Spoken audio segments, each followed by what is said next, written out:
PCMC news, सत्याला शब्दाची धार। Walker पोलिसांचा वाहन चोरांवर जबरदस्त प्रहार। 15,50,000 रुपये किमतीच्या 22 दुचाकी जप्त।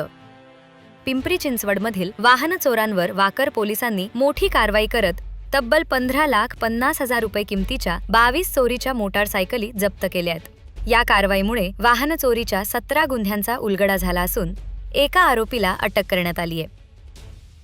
विविध भागातून मोटारसायकल चोरीच्या वाढत्या घटनांच्या पार्श्वभूमीवर वाकर पोलिसांनी विशेष तपास मोहीम राबवली।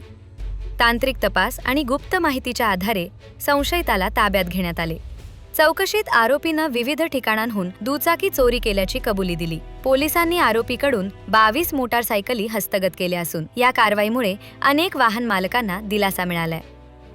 वाहन चोरी करणाऱ्यांविरोधातील ही कारवाई वाकर पोलिसांच्या कामगिरीत महत्त्वाची ठरत आहे। पुणे तसेच पिंपरी चिंचवड परिसरातील महत्त्वाच्या बातम्या पाहण्यासाठी आजच आमच्या डिजिटल PCMC न्यूज चॅनलला सबस्क्राइब करा आणि बेल आयकॉन प्रेस करा।